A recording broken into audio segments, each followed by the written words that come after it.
You have to be very, very watchful that governments don't take the liberty of putting more power to their side, if you know what I mean. Because now is the time to do it, and you can see it happening, Steve. Our police is armed, but yeah, to be honest, I've never seen any difference really.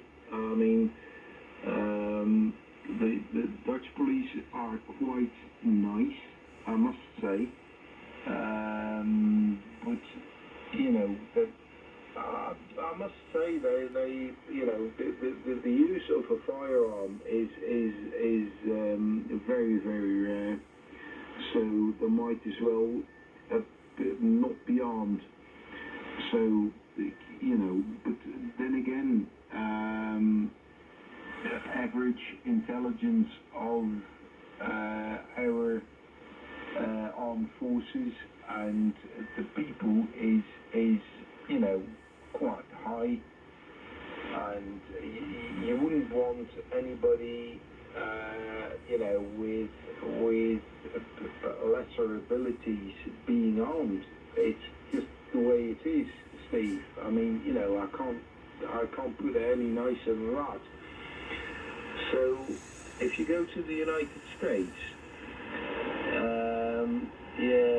well, do I need to explain? You probably, I mean, you're an intelligent man, Steve. You know exactly what I'm going to say now. I really don't want to say it on the air, to be honest. Back to you. Yeah, I can fill in the gaps. I know where you're coming from. But it's an interesting conversation, isn't it? I mean, it beats some of the stuff. Oh, God, I tell you, I'm COVID-19 out at the moment. There's no more.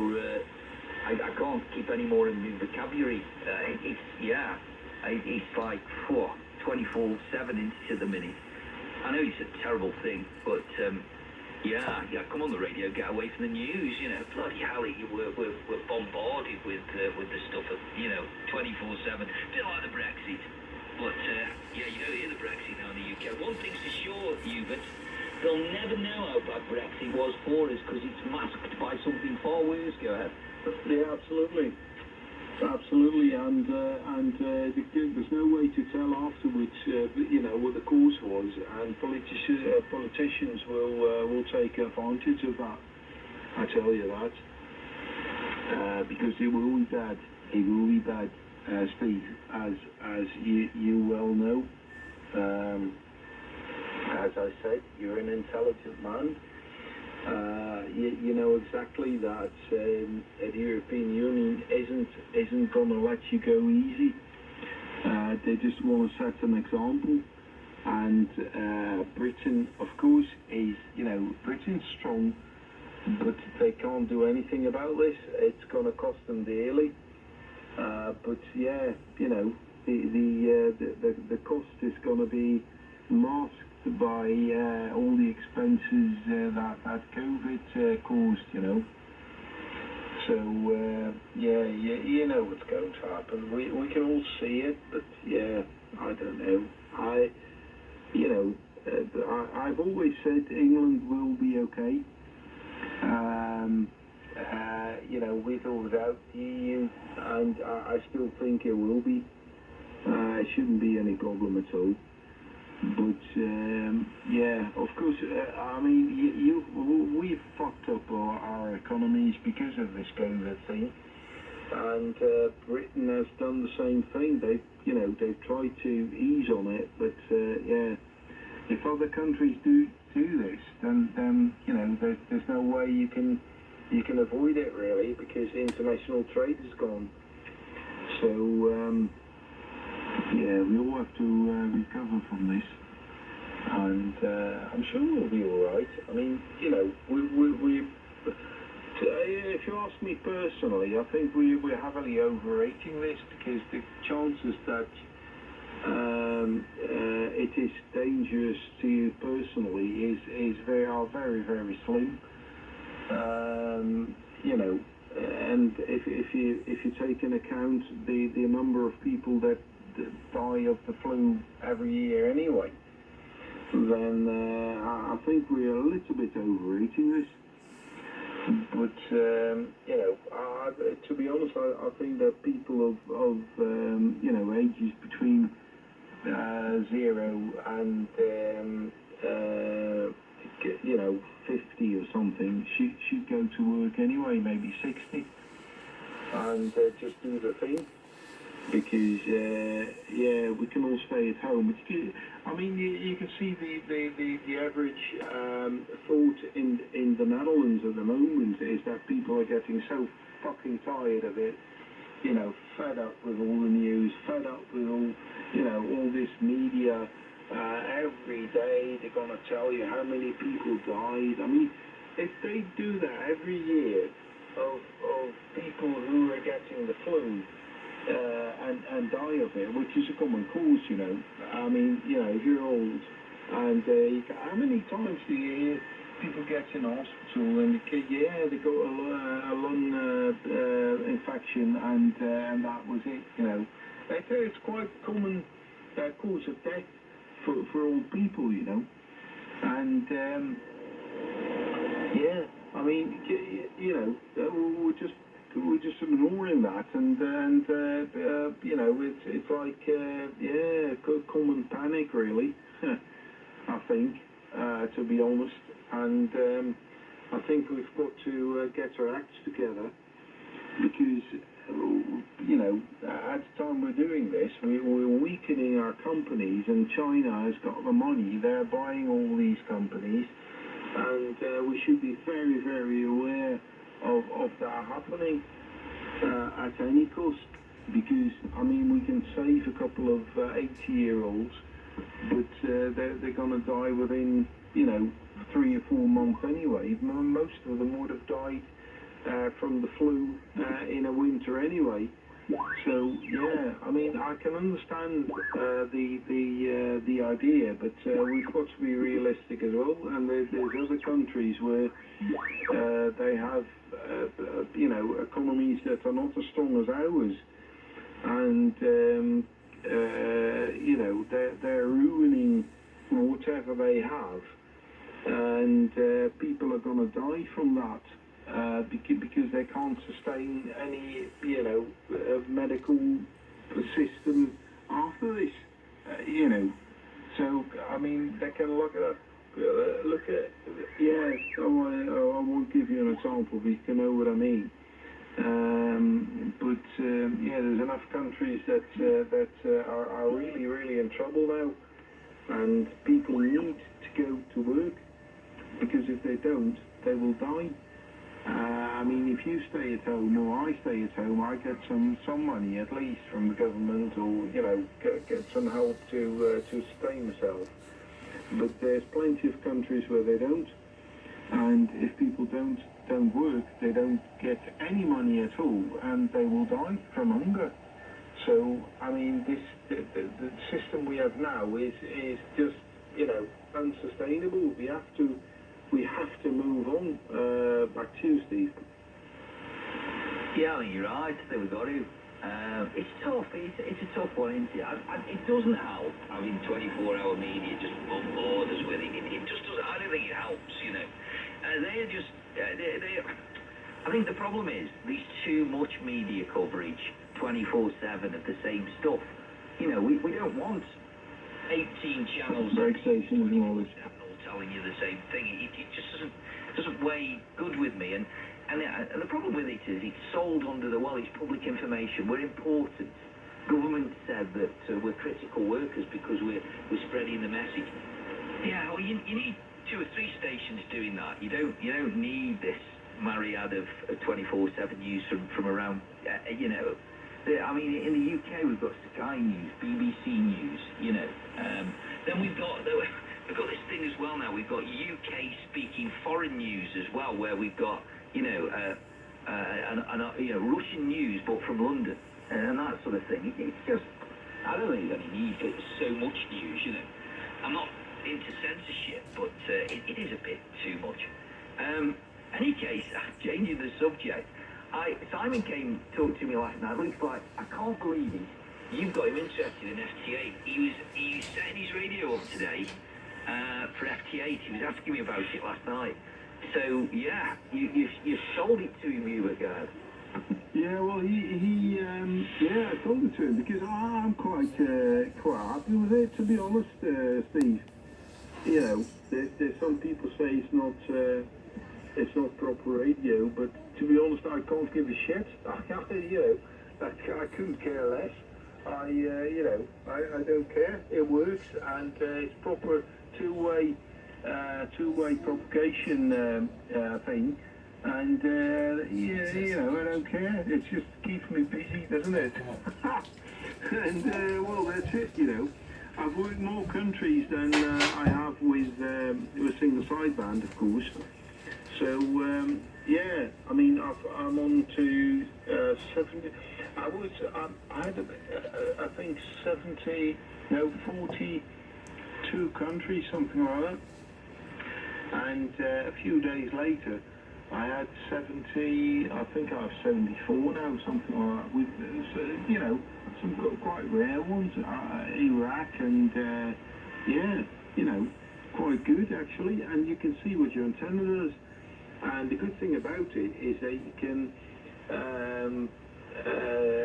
if you have two antennas, you can see the difference. You can go on that PSK logger or whatever. PSK reporter, and then change your antenna, and then work FT8 for half an hour, and then look half an hour back and see the difference.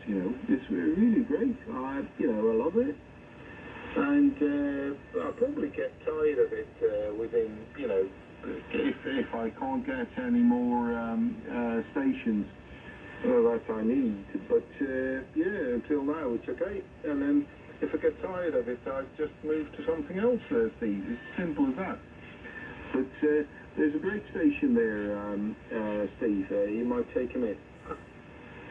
Yeah, no problem. Yeah, well, I'm an advocate of it, but Simon was never really interested. But he's interested now. He was looking at your PSK reporter map and looking at the stations you've worked, and that's 24 hours.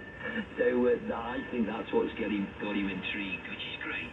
So I said to him, I told you you'd be interested in it. So for me, what he's interested in, I think that's right down his alley. I just think when you've not used it, it's easy to criticise. I think some people get on that, I think some people, it's not real radio.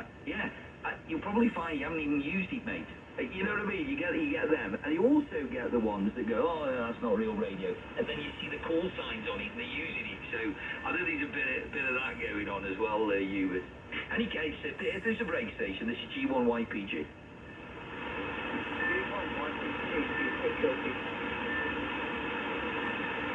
Gold 6 LP. I didn't get the other letter. Go ahead.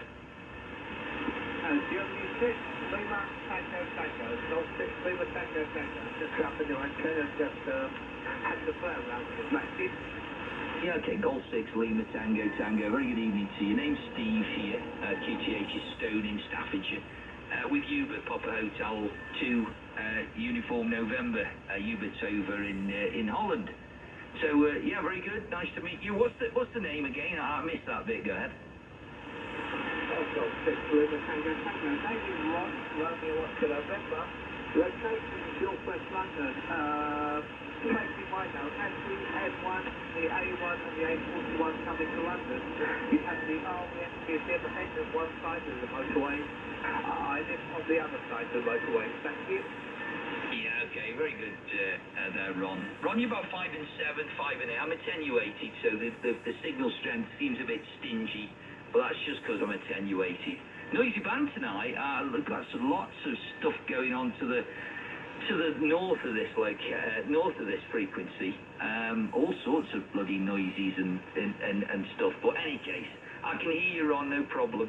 Hubert, take it over to Ron, mate. I'm sure you can hear him. Yeah, Ron.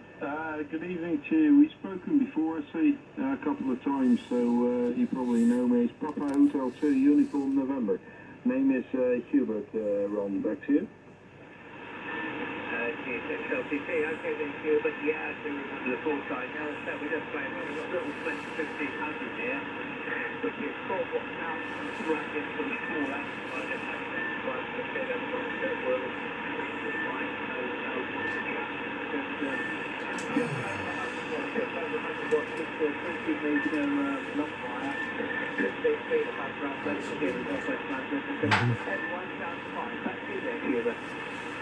Yeah, well, the antenna's doing fine. Yeah, 100 watts. Yeah, it should be okay. Well, we're not too far apart, so yeah. I mean, it's not magic, is it? To be honest. But yeah. You know, if you can go out with 5 watts and have a reasonable signal if your antenna is really good. So yeah, and then if you use the amp, you'll see what happens. I've used the Flex 59 before, and yeah, worked okay. But yeah, it wasn't really my thing. Back to you.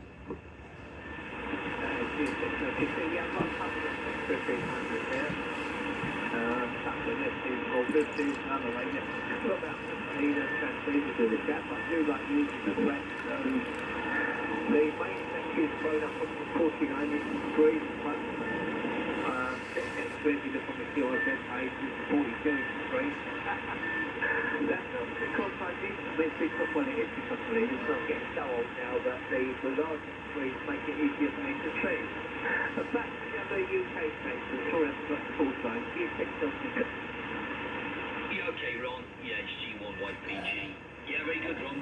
I wonder what you've been playing at down there with regards to the weather. Have you been having the clear skies that we've had in the Midlands? I suspect you have. It's been very clear and chilly, hasn't it? And some station was telling me that there's more of that to come over the weekend. So the missus will be happy. She's an avid gardener, my ex-YL. So she's been out buying flowers. So today, Wednesday this week, for the first time, our garden centres were open. Well, it was like opening the church to my missus. That was absolutely, you know, that's where she wanted to be. So she's been out buying plants and all that sort of stuff. So yeah, I suspect if we've got more clear weather, she'll be out doing the garden. I've got to say, she's done a wonderful job. Yeah, she's really looking after it. My job's simple. I have to cut the lawns and carry stuff for her. That's about it. What about you, Ron? What keeps you busy down there? Go ahead.